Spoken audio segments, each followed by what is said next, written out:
Diabeligence. Excellent day, very sweet viewers and listeners. Welcome to our newest vlog, Diabeligence.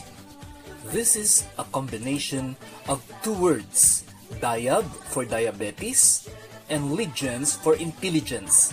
That is why we coined up to Diabeligence. The world is really full of sweet people, sweet foods, and sweet temptations. That is why sweetness already becomes a health deficit. Today, Nurse Noy will learn with you and join you in the quest to have Diabeligence. In this vlog, we will be elaborating lifestyle modifications, diet suggestions, liquid reinforcements, physical routines, and above all, simple tips to live and be happy with sweetness. This is holistically called as Diabeligence. This program will be a weekly recorded video presentation that will be released every Sunday. So sit back and relax and join us as we will be proud Diabeligent people with great Diabeligence.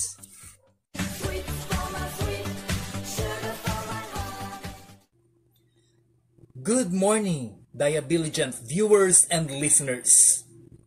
Before anything else, let me first share with you a verse found in 1 Corinthians 10:31.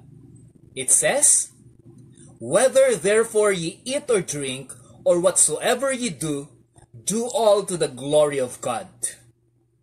Today, Diabeligent viewers and listeners, we will be learning about Diabetapunch. Thank you. Diabetapunch is a juice that is herbally and naturally good for persons with hyperglycemia or very high blood sugar. This is a juice prepared with multi-vegetations and water. So let us first discover the ingredients and components of this juice called Diabetapunch.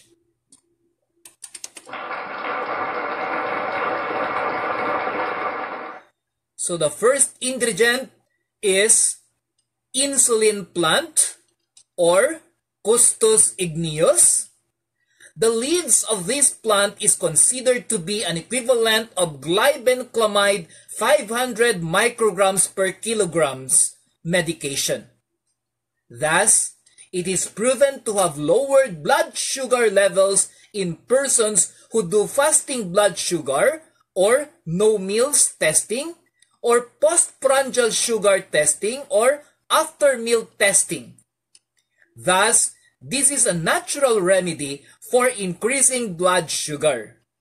You can just plant this in a pot, and then for our Diabetapunch, you can use 5 to 10 leaves depending on the sizes of the leaves.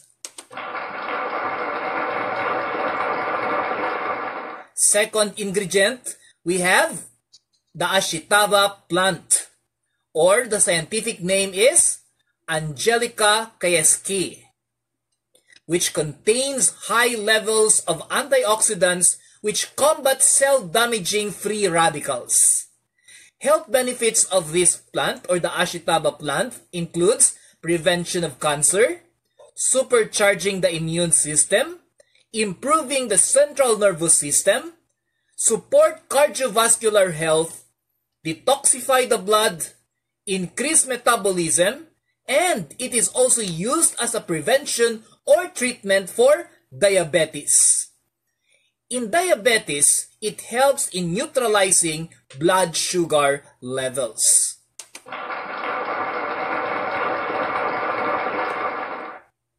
Third is ampalaya, or the scientific name is Momordica charantia. It is known in the international community as the bitter melon and in the local dialect as amarguso. This is linked to lowering of the body's blood sugar. This is because ampalaya has properties that act like insulin, which helps brings glucose into the cells for energy. The consumption of ampalaya can help your cells utilize glucose and move it to your liver, muscles, and to parts of the body that needs it.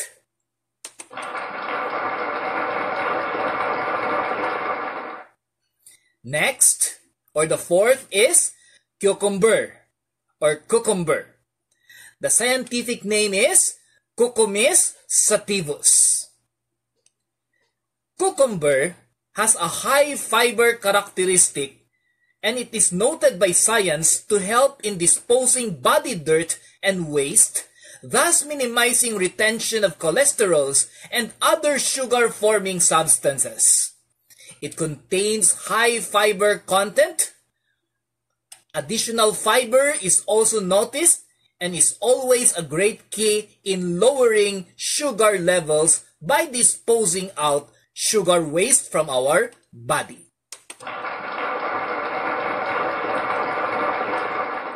Fifth, water.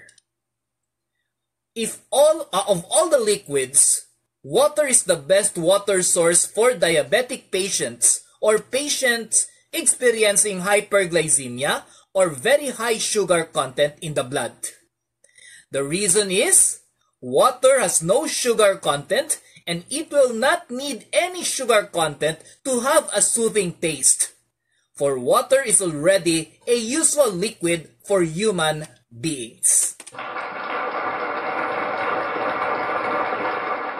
Now let us proceed to the procedure of doing Diabetapunch. First, get 5 to 10 leaves of insulin plant. Then, cut them into thumb sizes. Then get 5 leaves also of Ashitava plant and do the same. Cut them into thumb sizes.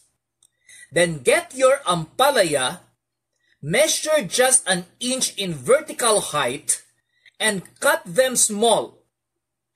Lastly, prepare your cucumber. Also get 1 inch vertical height size, and then slice in circular order first and then into halves.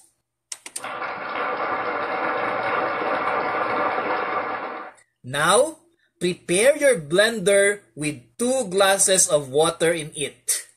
Put all the ingredients into the blender except for the cucumber. Remember not to include the cucumber in the blending.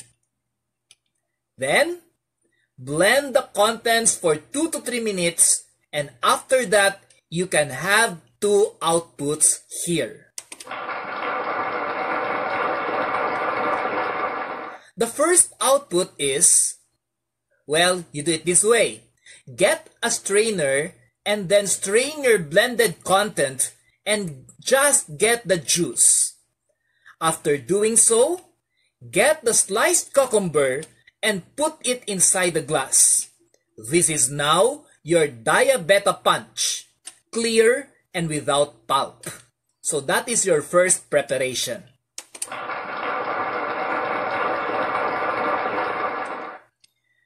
For the second preparation, you can also do this kind of preparation. Get a glass right away, and then from the blender, put the contents directly to the glass and then add the sliced cucumber. Then you have now the Diabetapunch, pulpy and raw. Remember, no strainer use. So you just get the content of the blender and pour it directly to the glass. So this is Diabetapunch, pulpy and raw.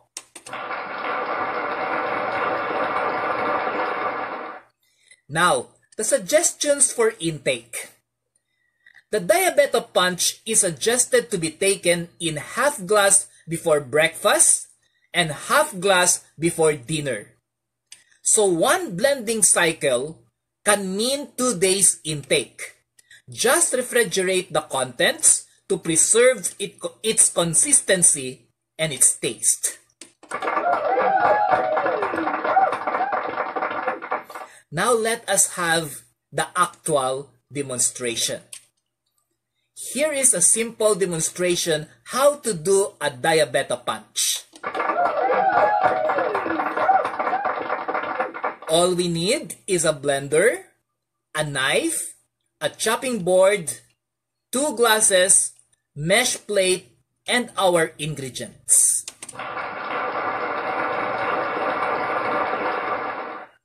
Now join me as we will try to make a Diabetapunch, dear Diabeligent listeners and viewers.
As you witness the making of Diabetapunch, it is really very practical and doable at home. Okay, so for now, try to acquire an insulin plant and an Ashitava plant. These 2 plants are very easy to grow and both are all-weather plants. We can always help our body regain the health it once had by going back to nature and asking nature's help in letting us feel better. So, why not try doing your Diabetapunch at home now? Just review this vlog for the ingredients and the procedures, which are very, very simple and practically doable. A simple reminder, Diabetapunch is not suggested by the vlogger as a substitute to any medication that was duly prescribed by the doctor. In fact, the vlogger is strongly advocating the obedience to the medical prescription of the doctors who are trained to diagnose and treat diabetic diseases or other diseases related to sugar contents of our body. So please don't use this as a medication, okay? Use this only as a supplement and a natural remedy for our body.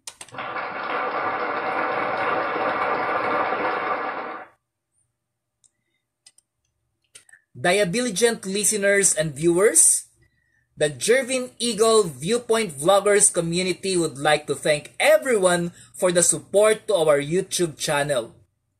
Our humble request is, if you have time, please subscribe to our channel so that we can reach more people with our advocacies.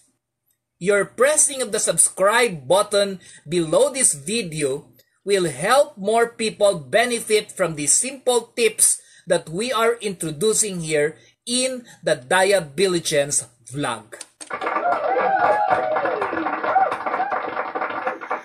Until our next Diabeligent vlog, have a healthy lifestyle and always remember, choose health always. Be a diabeligent person with high diabeligence.